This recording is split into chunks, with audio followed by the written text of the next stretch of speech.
Hello, welcome to the Nerd Age Podcast. This is a show where we talk about everything nerdy. My name is Jonah, and I'm here with Corey. Yo.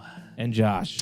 What's up? It's been a while since we've Been a while. Exactly. We're gonna talk about. We got to talk about the Xmen 97. The Xmen. The Xmen 97. Yeah. We're getting to the finale. It's a 3-parter. We got the first part, so we're gonna start with that, and then we're gonna talk about the series finale of the Bad Batch. So stick around if you're interested in the Bad Batch. But we're gonna start with Xmen 97. We talked about this last week a little bit. I think we were like, "Oh, is Spider-Man gonna show up?" And Spider-Man showed up. Kinda. Yeah. He was there. He was hanging out. Yeah, Kinda. My Spidey senses are going crazy right On now. Earth. He was there. Among other cameos. Silver Samurai. Silver Samurai. What was the red guy? Dr. Doom. Dr. Doom was in it. Omega Man. Mega Man. Omega Red, I think. Yeah, it is. Omega Red. It was pretty crazy. I like how they're just Throwing him in there. throwing stuff Yeah. in there. But yeah, what do you guys think of the episode? I really enjoyed it. I just think with every episode that drops, I'm like, this can't get better than the last episode, and it just feels like it's just consistently good episodes that it just keeps building and building, and I really love what they're doing. But what do you guys think? Yeah, I thought it was cool. Just seeing all the Sentinels, basically. I'm like, when did this guy have time to turn these people into Sentinels? You know what I mean? He's been doing it for years. Just randomly, taking them away.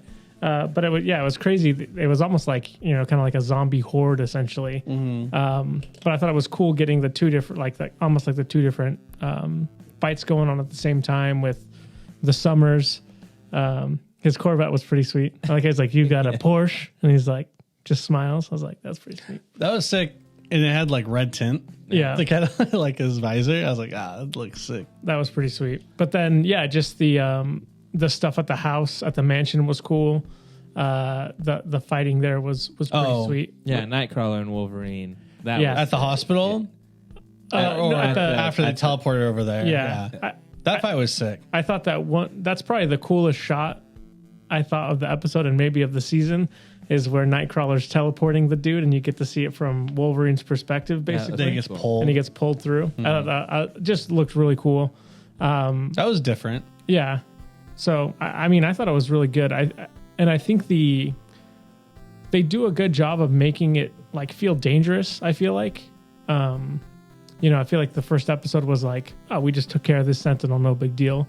But I feel like it does feel like there's stakes, and it doesn't feel like they're just cleaning up. You know what I mean?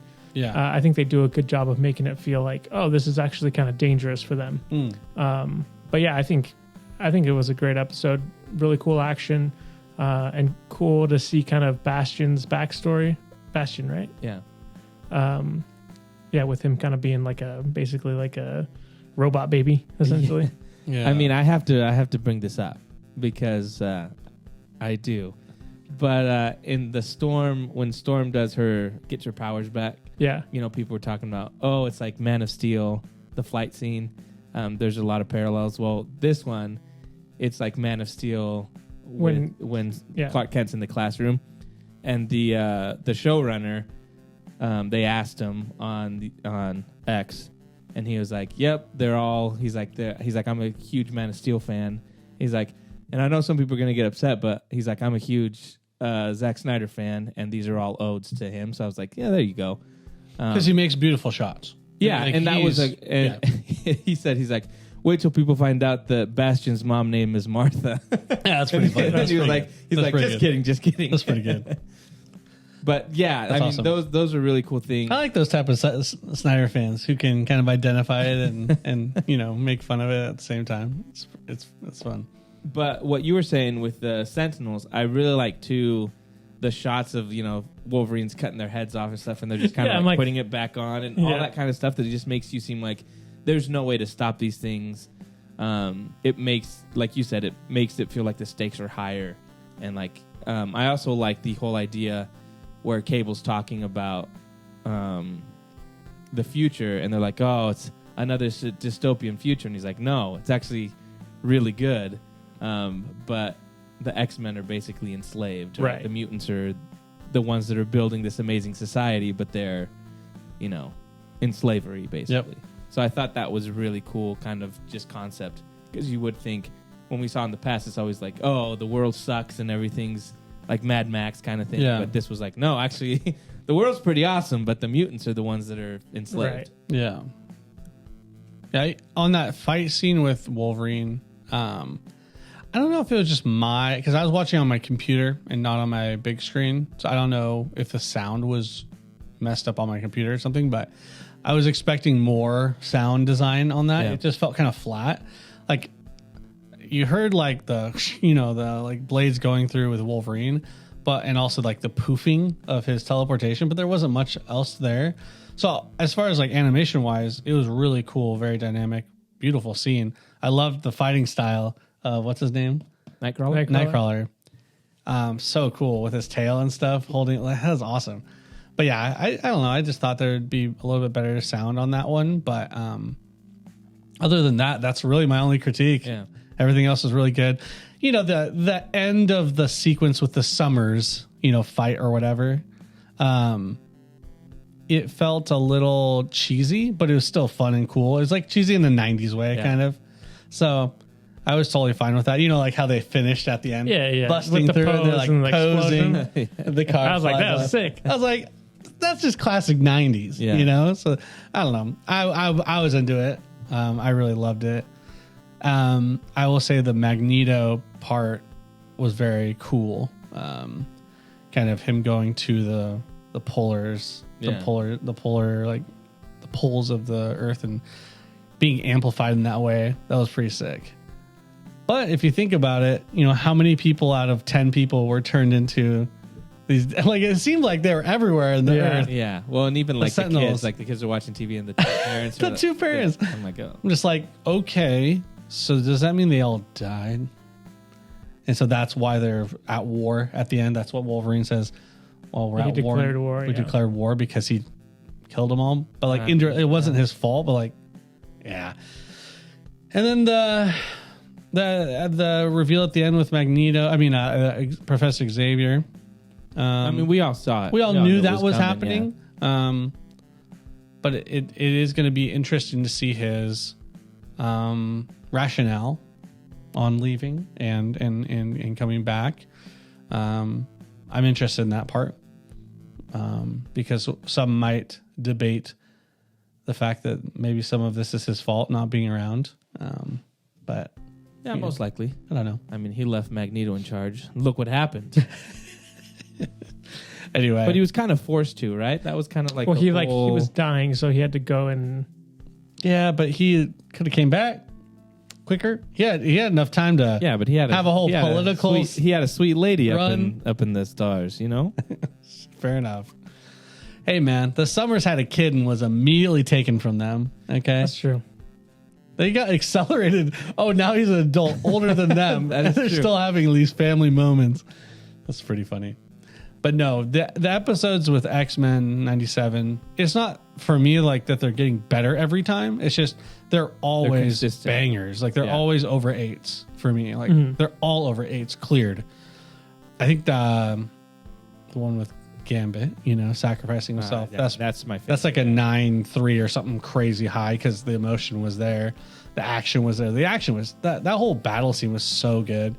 But they're just keeping the bar so high. Just super impressive. Yeah. I agree. Yeah, I definitely feel like an idiot every time I watch the episodes because an X-Men will show up and I'm like, what, Juggernaut's there? And I'm like, oh, it's Morph. Dude, Every single I had time. the same moment. Like the one before that, I was like, oh, Quicksilver? Oh, Yeah. Morph. Yeah. And it happens every time. Yeah, Like, whoa, dude. Juggernaut. Dude. Yeah. Oh. And it's interesting that So you stupid. just mentioning that like made me realize that's the case because I was like, You just thought it was Juggernaut was chilling. Just hanging out with The them. bad dude is like hey, good now. Maybe back in the day, like I forgot the episode where he Yeah, becomes he- good and he's yeah, been that's right. chilling in the basement of the, yeah. He's Yeah. been studying economics. Yeah, I literally say it out loud every time. I say the name and I'm like, whoa. Like, Oh. okay. Yeah, I'm dumb. Okay. So I wanted to Yeah. ask you guys this because obviously we're really enjoying the show. And this is kind of a bit of news if we want to, but Marvel, it's no secret, they're trying to figure out their live action X-Men stuff. But there was a report that came out, a rumor, is that Marvel wants to focus on the female characters for the X-Men. Like Jean Grey and Rogue. That's all they said. They said they don't want to do the traditional X-Men, but they want to focus on the female X-Men. Now, to me, I'm like, this show is kind of proving that you can have storylines with certain characters, but I'm like, we've never gotten a Gambit, right? We haven't really gotten, in my opinion, a good Cyclops. Yeah.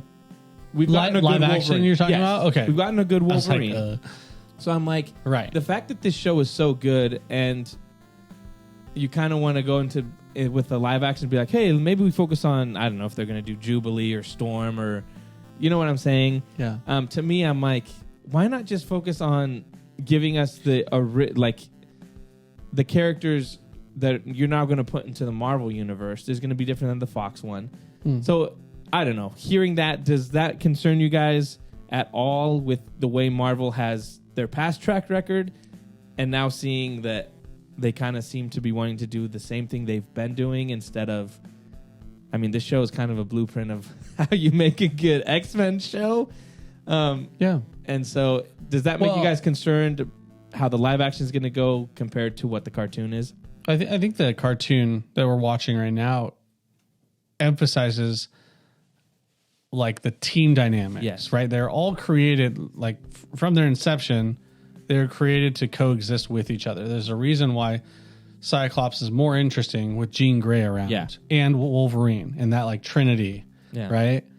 Like that's a magic Trinity right there. And Jean Grey wouldn't be close to as interesting as she is if it wasn't for the other two. Yeah. So it's not like, I think Wolverine is really interesting and what they did with Logan is really impressive and awesome, but it's not about, purely one character at a time. Yeah. So anyway, my point is, depends on how focused on the female characters it is. If that just means they're taking a bigger role, more screen time than Cyclops, okay, that could still work. Yeah. But if that means they're not even there, okay, yeah, that's a stupid mistake. But it just depends on to what degree, I guess. What do you think, Josh? Yeah, I don't know. It's kind of like a weird, because like the X-Men, it's like an ensemble piece. You know what I mean? Like you can still focus on certain characters and bring them into the world. Mm-hmm. Like that's what the original X-Men cartoon does, right? Jubilee's your intro character to the X-Men. Like she's your POV character. The Fox X-Men movies do it with Rogue. Yeah. Like she's your POV introduction to the X-Men. And that's focusing on a female character, but like also dealing with the other ensemble cast, basically. So yeah, I guess it's obviously just a rumor or whatever. So who knows what that looks like? Yeah. I don't think that means it's going to be like it's an all-female cast of X-Men. No, you know what I mean? Right. I think they can do it in I think if they focus on let's say they focus on Storm, I think that would be cool because Storm's a really cool character.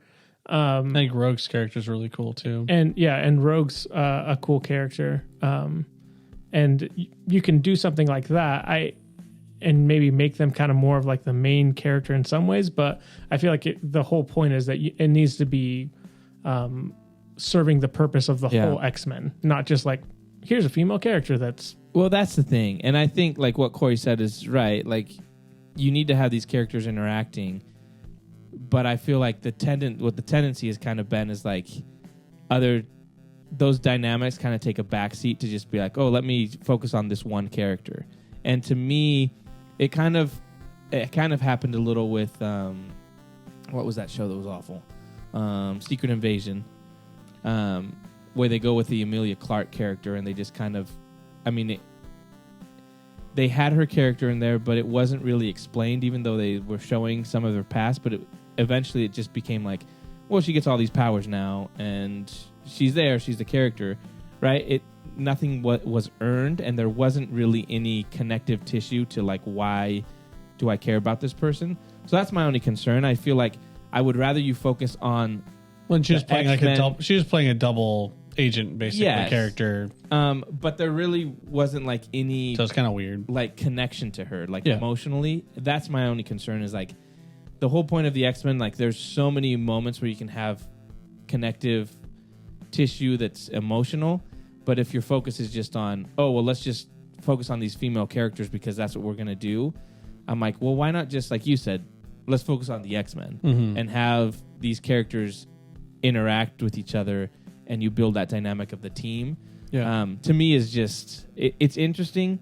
And I hope it's done well. Like you said, there's ways to do it well. Yeah. And there's ways to do it not well. And I feel like Marvel in recent memory has done it not well. Yeah.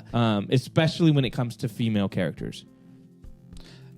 Yeah. The only thing I would say to kind of like, I mean, you're 100% right. But I would say that in X-Men and most cartoon shows, they'll do like a one-off episode that's like very specialized into Rogue's backstory, or like she has like a sub-quest basically. Or Jubilee gets sucked into a video game, right?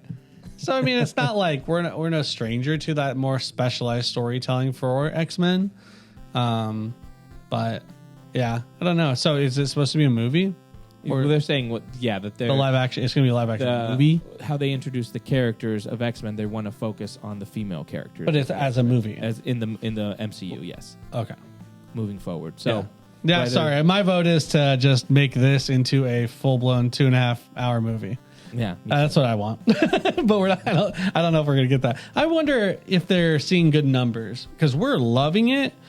I'm just not sure if like new eyes are seeing That's probably the issue because it's rated very highly. Like all the episodes are rated really high, should be. And people are talking about it. But that's the question: are people watching? Your mom's watching it. That's for sure. She is. So there you go. But are the younger kids? Yeah, maybe not.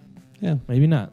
Is there anything else in the episode before we move on to the Bad Batch that you guys wanted to address? Obviously, we got 2 more episodes left, part 2 and part 3.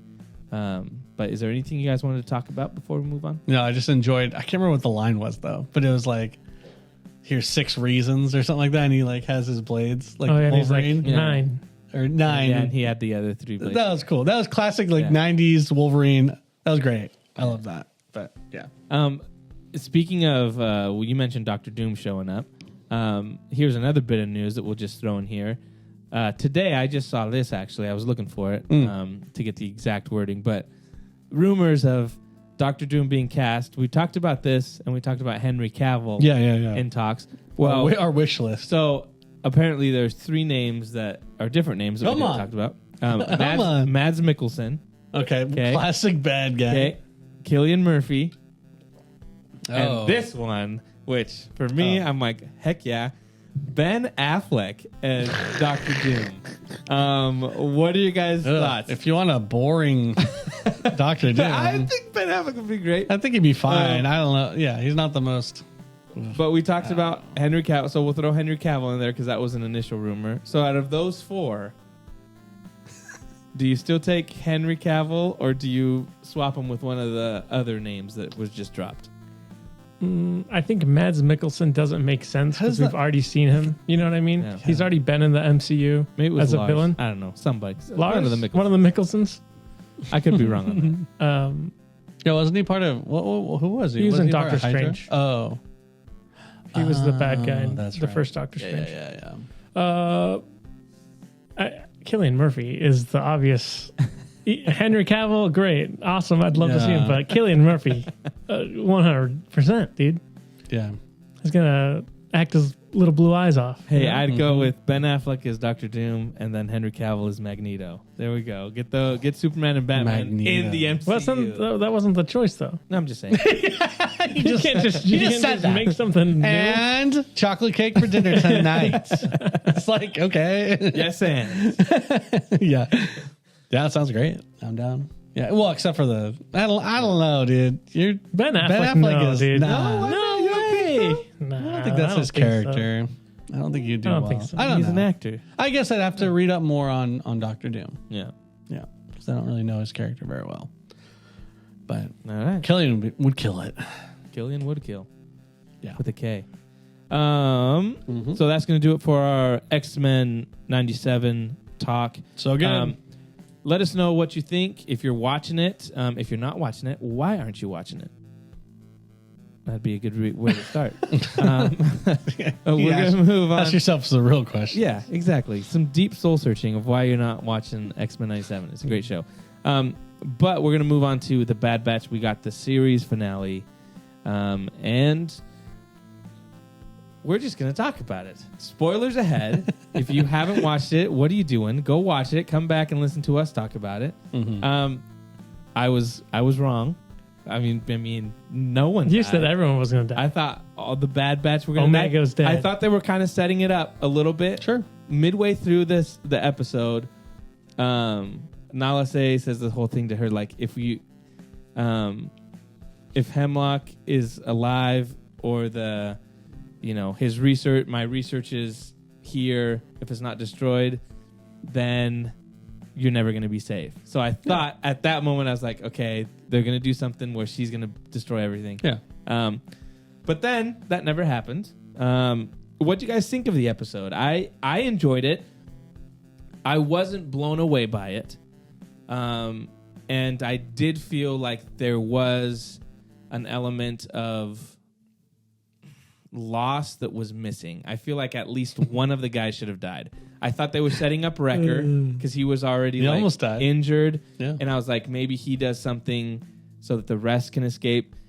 But I was left, even though I liked the ending and I was like, oh, a happy ending, I was left with like, could have there been something that would have impacted me more? And I feel like, so that's kind of my issue right now that I'm going back and forth on, because I do like the ending, but part of me thinks, could I have been invested if there was an emotional gut punch that hurt a little more? Listen, at this point, I think you're just a glutton for punishment. You know what I mean? Yeah, let the Bad Batch be happy. Haven't these guys suffered enough? Good. You know what I'm saying? They lost their brother Tech. They lost all their other brothers that got destroyed. You know what I mean? Yeah. For me, I was glad. I was like, they get to live a happy life. You know what I mean? That's what I was happy about. Yeah, that's good. That's great. But I'm just saying, there might have been a more lasting resonance to something if there would have been a sacrifice. Yeah, there was a sacrifice. Well, his name was Tech. Have you forgotten about Tech? No, but I'm saying. Sounds like you have. I'm saying there. I love the fact that felt like there could have been something. I love the fact that she had his goggles on the dashboard. Love that. Yeah, great touch. Yeah, I'll agree with Jonah. It lacked a little bit of punch, as far as like impact. Yeah. I think that the story could have been a little bit more dynamic. What we saw in that episode was standard Bad Batch episode. Like problem, struggle, resolution, done. And that's what happened. Like I said previously, when we were trying to anticipate how it was going to end, I do stand by what I said. It is a kid's show, also an adult show, but also kids watch it. So the idea of like Omega dying was like beyond what I think they would ever want to do. But I wish that there was some kind of form of, Nala Se sacrificed herself. Yeah. Because she went and did that. So technically there was some sacrifice, not as personal. Yeah. Lacked that punch. It was cool though. Like I was like, dude, she's awesome. Like I gained a lot of respect for those people. What are they called? What's the race? What do you mean those people? That's what I'm trying to figure out. The Kaminoans. Because in the prequels, they just felt so bland and plain, and that's just how they talked, but you never had any personal connection with them, and this is the first time. Well, I guess Clone Wars a little bit, but yeah. So it was just kind of cool to kind of see her kind of sacrifice and learn a little bit more about them, but just a little bit of lack of punch. But overall, I thought the ending was great. Just thinking about her being like, I want to, it's my fight, I have to join. Yeah. And I'm like, you know what, Jonah? She might have sacrificed herself for the greater good. We don't know. She might just have been one of the random persons who died in the battle for the Death Star. Yeah, see? You know what I mean? Like, we don't know. She's going to be a really good pilot. But a lot of people got owned. I think they're doing it on. I think they don't do that unless they have plans for sure. her. Oh yeah, for sure. And this is my thoughts. I want you to guys to chip in. And I'll tell you you're wrong. I will tell you you're wrong. We talked about this a couple episodes back. We talked about Patty Jenkins' Rogue Squadron movie being back in development a little bit. Yeah. So what if they make Omega one of the characters of the movie? Easily. So she goes and joins the rebellion, and she's put in Rogue Squadron. But wasn't Rogue Squadron like hard set? Like we knew who is in Rogue Squadron? No. Because they were basically just going to just do one team of Rogue Squadron, right? Well, the Rogue Squadron, I guess, in the extended canon are specific people, but the Patty Jenkins movie was going to be the brand new into the universe. Yeah. Oh, okay. So to me, that was like, would they put her in there? Like, obviously for fans of Bad Batch, it would be a plus, but for other people that don't know, it's just kind of like, well, there's a character named Omega, and you find out that there's ways to do that. It's either that, or Dave Filoni has plans to use her in, because I feel like that specifically is a setup for, or either another animated show that they've been working on, and they're like, hey, Omega's Adventures or whatever the heck it is. I just feel like it was too specific. That line specifically to be like, the rebellion needs fighters, to me was like, that's a setup for something. Well, yeah, I mean, but it was just vague enough to be anything. Right. Yeah. Right. On the good side of the war. Right. That's basically all she's at. And also the fact that it can be like, they don't mention how much time has passed. Right. So you don't really know at what point of the rebellion is this. Yeah. We just know. That's where how it's generic enough to be like, oh, okay, we get it. But to me, it's kind of specific enough to be like, they're teasing something. I wasn't a huge fan of them talking about like, oh, this is the sit rep of what happened. Everything's destroyed. We lost everything. He's like, all right, divert all funds to Project Stardust. And it's like, I don't know. That felt a little, what's it called when you force kind of something? Yeah. But it felt a little forced for me. I don't know. This is kind of, I don't even know if they needed to do that. But maybe it was like they wanted to have a little nod to everyone. Do you remember what Project Stardust was? There you go. Kind of a thing. I don't know. And I will say, not a huge deal. When I go back to the emotional aspect of things,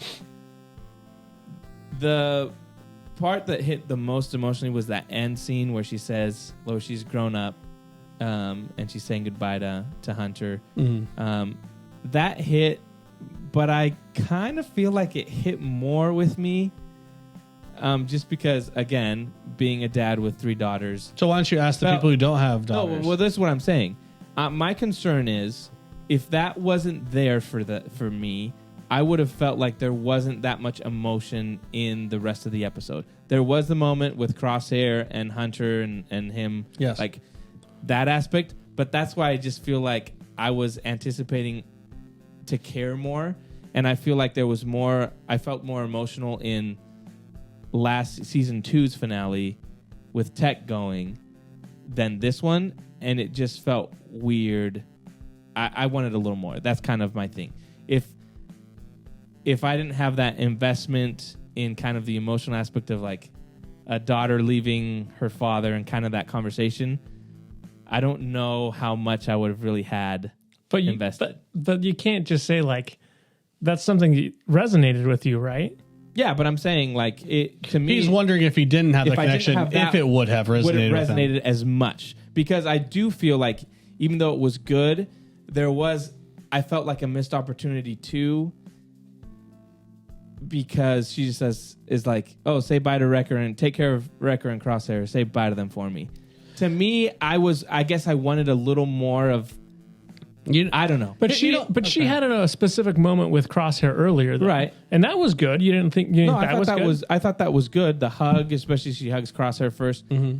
But I do feel like it wasn't enough for me. So here's why I would say there was enough, because that's been a common theme this whole series. Yeah, is her kind of growing. She's independent.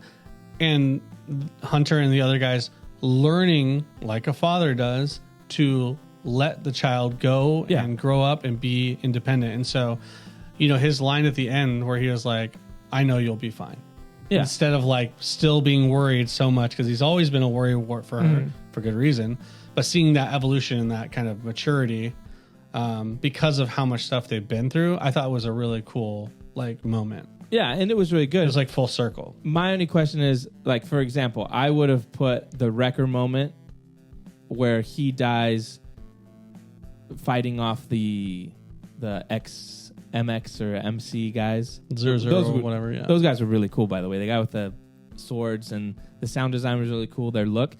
But that's my question there is, like, if there would have been a sacrifice in that moment with Wrecker, knowing that he's already injured, if there's that moment where he does something so that Crosshair and Hunter can then save Omega in that moment, I feel like that would have kind of just set me over the top. And I don't know. Isn't that a little tropey though? That's what I was going to say. Like, it's kind of, we already did that. We've seen, how many times have we seen that happen?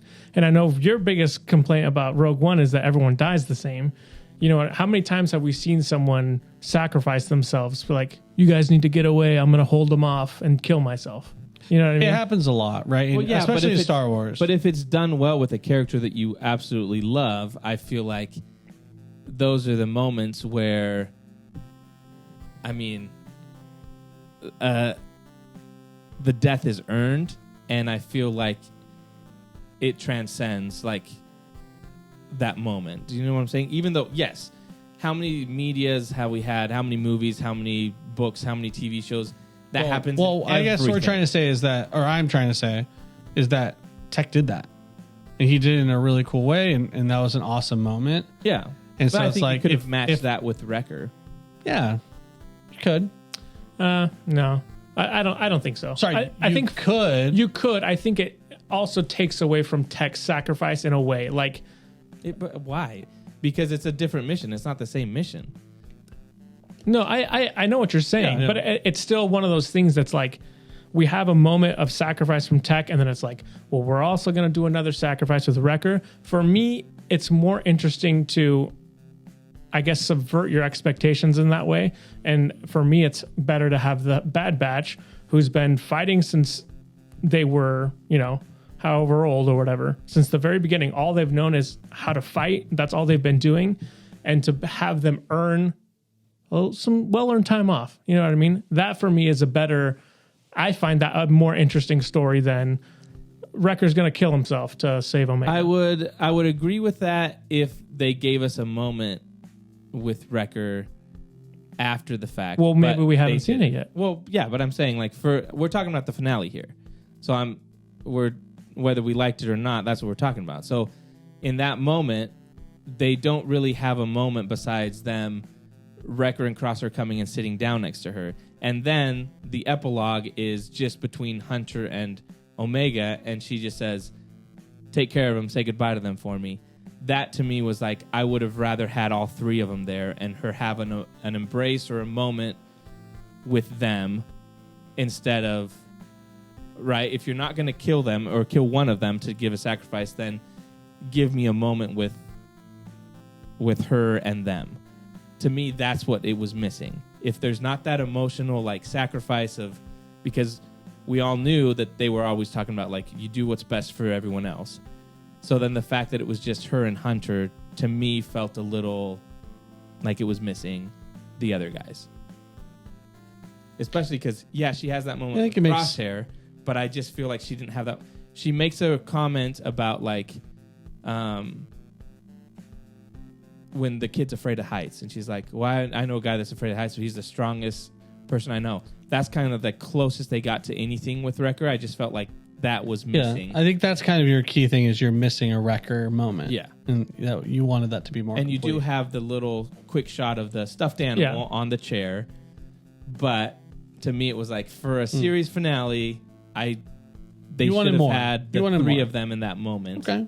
If you weren't going to give an emotional sacrifice. I don't think... That's interesting. Yeah. I mean, I think they had a really cool moment because, you know, if it wasn't for Wrecker, they would have been messed up. Yeah. You know, the fact that she chose to get Wrecker out between all the other guys means a lot. And she also, you know, knows he's super strong. But I don't know. Yeah, I don't know. That didn't really bug me personally. I wish there's a little bit more time on the back end maybe to kind of say goodbye, but I don't know. Also at the same time, they had their little moment. Yeah. And it makes sense that it's only Hunter because Omega's really smart. She's going to sneak out. Wrecker's not smart. He's sleeping. Wrecker's probably blind at this point. He might be, honestly. He could be. Yeah. No. I get what you're saying. I think for me, it's more of like I think there can be too much of a good thing where it becomes like we're just gonna hit. It's the series finale, season finale, so we're just gonna hit you with back-to-back moments of like, you know what I mean. We need to wrap up all these things. I thought for the most part, I think Bad Batch has kind of done its own thing in that way. You know what I mean? Like everyone's expectations for the Bad Batch has always been like, even for this season, right? Asajj Ventress is showing up. Mm-hmm. She's going to do this and this and this. And it's like, well, no, she just showed up for an episode. Or the title of the episode is The Cavalry Arrives. So all these clones are going to show up and we're going to get all these. And it's like, well, no, that's just the Bad Batch doing their thing. So right. I think in that way, I was fine with it because it was like, this is how they wanted to resolve it. Could there have been a moment with Wrecker and Omega? Probably. The fact that there wasn't doesn't really make me think less of it because I can still see like, oh, they're still lived a happy, you know, we saw them, the happiest that they were was at, and I can't remember the name of that. Batu? Pombo. Yeah. Pambu. Yeah, Batu's the place in Disneyland. I can't remember. Pambu. Pombo. But so for me, like seeing them, I think just the visual cues and then telling them like, oh, Wrecker and Crosshair are still there. I think that the implication is there for me and I can fill in the holes. I don't need it. I don't need that specific scene in that way. Yeah, I think Abu. I was close. Panbo. Yeah, this happens a lot in animes when. Well, not often because some animes just never end. But when they do end, it kind of gets to this point where you've been invested in these characters for so long that you want to see how it played out. You want to see a time jump, like kind of what we saw there at the end. And you want to see how things turned out for each person. And if for some reason they chose 3 out of the 4 main characters, you know, to kind of delve into, you'd feel kind of bad about that. You'd be like, oh, there's something missing a little bit. Like, so the other guy must have died like a year later. I think I don't think the episode was like an A tier, like really like 9 plus. I think that there's some emotional beats that could have been better kind of knocked out of the park. So I agree with you on that. Like I would have loved a circumstance where like Wrecker, instead of dying, like had to sacrifice a limb or something, or, you know, something that's like has elongating kind of effect, like a longer effect, like, or he went blind because of something, or he did this or whatever. Like you don't have to give up your life for there to be sacrifices meaningful. It's just the moments and the kind of like the tempo of the storytelling that's going to dictate the emotional effect that it has on people. But like if the Zillow Beast would have fallen in love with the Wrecker, you know, and then he tames like it. Shrek, you know, they have Zillow Beast Wreckers. You know, that we've seen that before. Now that'd be scary.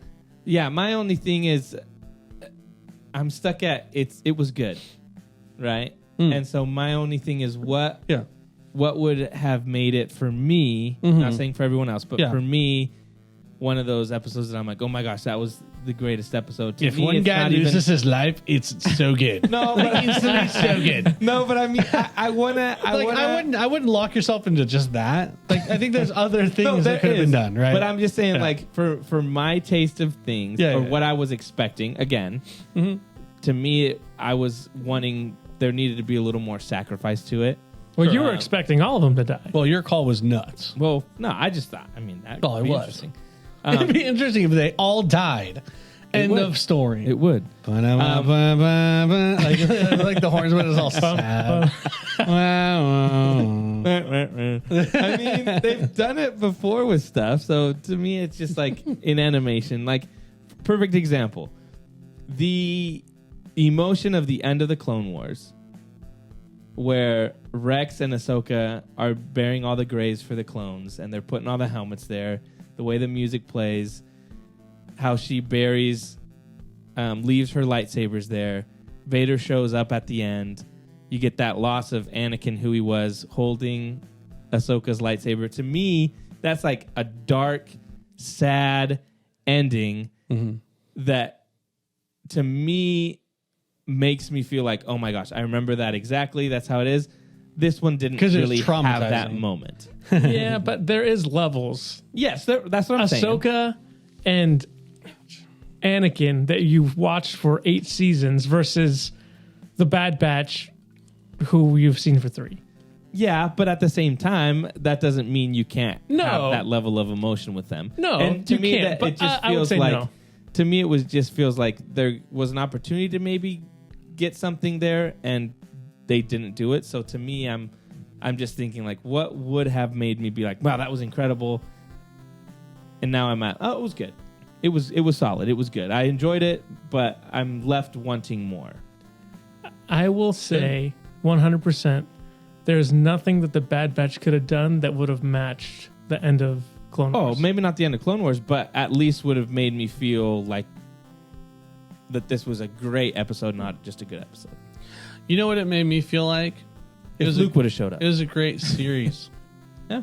It wasn't the best episode, but it really was cool because, like, how do you end a series? Yeah. It's one of the hardest things to do. That's why a lot of people don't. That's why a lot of shows get ended early. So that's why George R.R. Martin is still hasn't finished his book. Exactly. He doesn't know what to do. Poor guy. He's rich. But yeah, no. How do you end a series? It's really hard. And I thought the way that it did it, I was like, that's an acceptable ending. That's kind of how I felt about it. I was like, this feels good. You know, I'm surprised that she's even being able to move on and have somewhat of a life. Like, she's grown up to be an adult. That's crazy. And she's getting to make her own choices, and she's going to, pilot until, whether she lives or not. Yeah. Missed opportunity where she says, like, Hunter, my buddy Grogu wants to join the rebellion. Dude, that'd be sick. He's like in the ship waiting for her or something, or he comes to pick her up in his like Mando armor. Yeah, there you go. Oh, and the dark saber.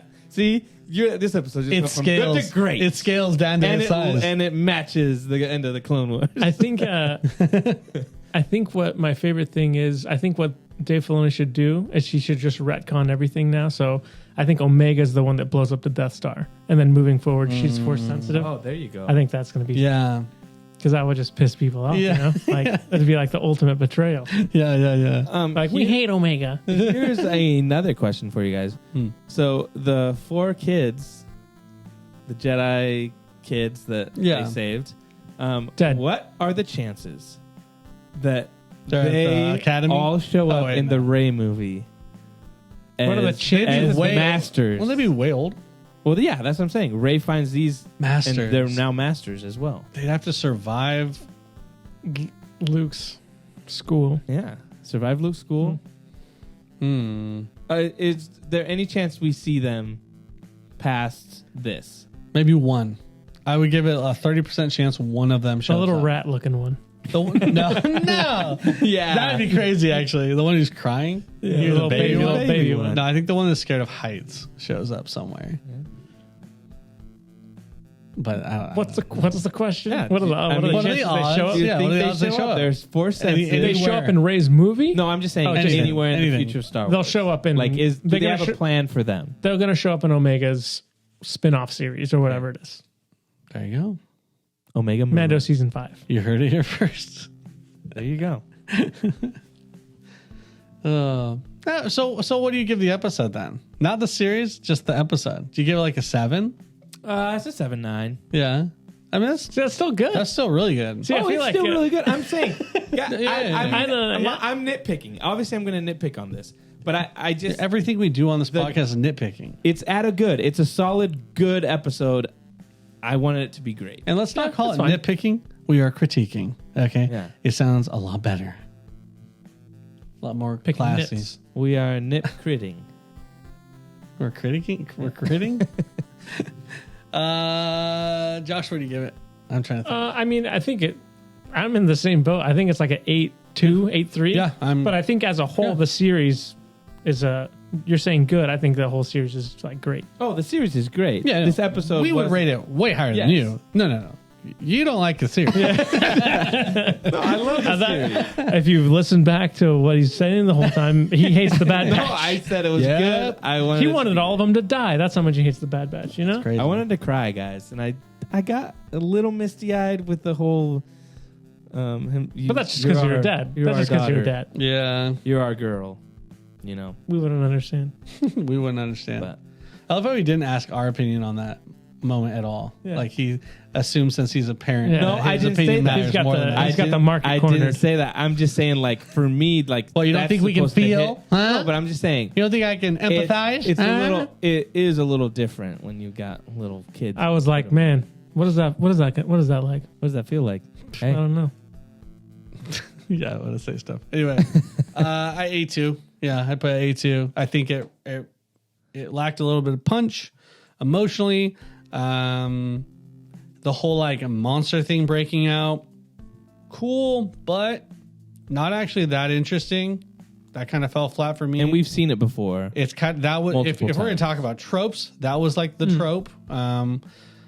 Unleashing a beast to create a version. Like, I mean, that was kind of the point where he was like, I know she did that because I would have done that. Yeah, and I did like that. I get like, that. You think that was Omega or Echo? And they're like Omega. Yeah. So I did like that. But yes, I agree. Especially when we've seen it in Clone Wars multiple times, where there's you just see it in Star Wars in general. I think the last 3 episodes probably could have been combined into one, and it would have been like a better build up. You know, what like I if mean? they did if they condensed into like. I mean, it would have been like an hour and a half. Hour not even that. Hour 20, right, for all of them together. Because this one was a little longer. You're not cutting out any content from those 3 episodes? No, I'm just saying. Oh, you just want to shove them together? Shove them together. Oh, okay. Make them one episode, the finale. And then you can be like, 2 hours. Yeah, and they're like, oh my gosh, it's amazing.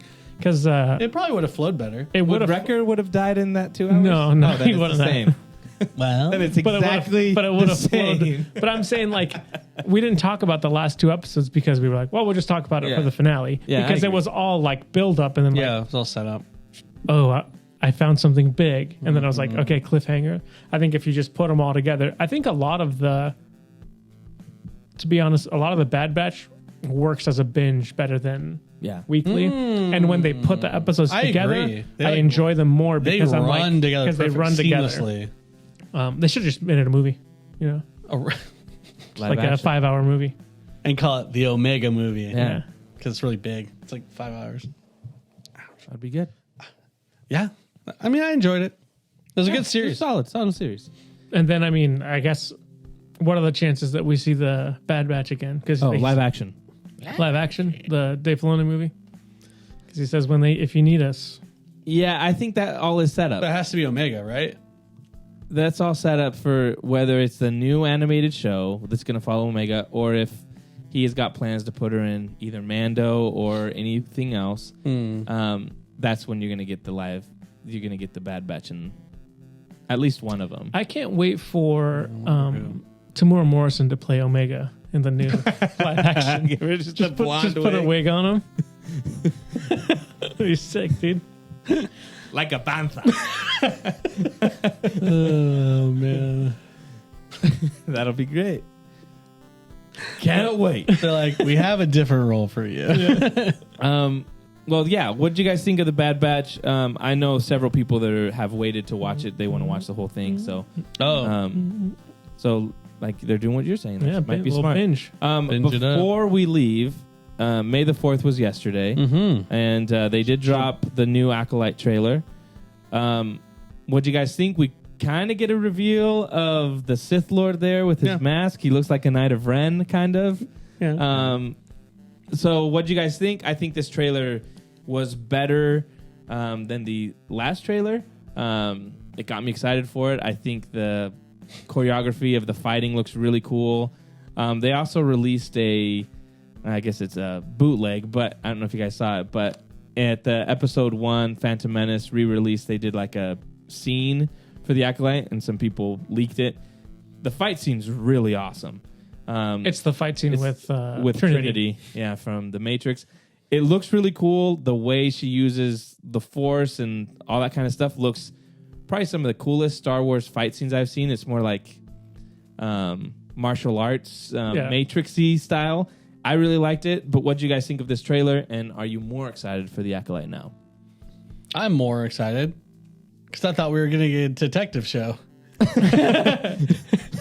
Hey, but we haven't seen the detective parts yet. I'm just saying, focusing on the action. But no, that's kind of my point that I wanted to bring to you guys was I see an awesome show. Yeah. Doesn't look like a detective show. That's why I wasn't stoked about it. That's why I wasn't like, yo, detective work. Law and Order, Star Wars. Dude, lightsaber. Why do they even have lightsabers? Why do they call it Law and the Jedi Order? They should have. Big mistake. Big mistake. Wow. No, I mean, it looks sick. It just looks more like Crouching Tiger, Hidden Dragon with lightsabers. Crouching Jedi, Hidden Sith. Yeah. I don't know, Josh, what do you think? I'm more disappointed because it didn't look like a detective show, and that's what I was looking for. No, right? No, I'm still excited. I wonder how many people feel like that, though. I'm still excited. I think we'll still get a little detective act, but the action that we're getting or that they're showing looks cool and different and exciting. I thought the guy at the end looks sweet. He looks very anime, like he's got almost like it's like a smile, like a grin. It looks like teeth. Yeah. I thought that looked. I thought he looked really cool, and then it looks. I'm guessing we're going to Octo or whatever. It does look like it. It looks just like it, with that shadow figure over there or whatever. Right. Where Rey fell into the dark side pool. Right. So I think that would be a cool connection to make. If they're not, you know what I mean. Like, I like connective tissue. They better milk that thing. You know. There's a scene. Yeah, yes. Where the little Sith green guy, milk. and he's like, "Come here with me." And he's like milking that. I can't pulling on that alien teat with that green milk. Oh, wow. Okay. But yeah, I think it looks cool. I'm excited for it. Producers didn't like that one. It's in The Last Jedi. Yeah, it's an alien teat. Yeah, they don't say the word teat though. Well, there's milk though. Yeah. Well, yeah. Where do you think milk comes from? Yeah. I mean, you got to squeeze that teat to get that milk out. True. He's not wrong. I'm not saying anything groundbreaking here, guys. Yep. It was an alien cow. That's all it was. Exactly. But yeah, I think it looks awesome. It's coming out next month. Which is cool. Yeah, that's awesome. And so the more Star Wars we get, the better for me. Yeah, it's early next month, right? June 4th. June 4th? Yeah, because it was like exactly a month from yesterday. Pretty sweet. Nice. Yeah. Well, we're excited for it. Yeah, I haven't watched Tales of the Jedi yet, but we'll probably talk about that next week. Tales of the Empire? Tales of the Empire, that's what I meant. We'll probably talk about that next week. Thanks so much for hanging out with us. You can find us on TikTok, however long that lasts, X, YouTube, Facebook, Instagram. We appreciate you guys listening, and we'll be back next time with more Nerd Age. See ya. See ya.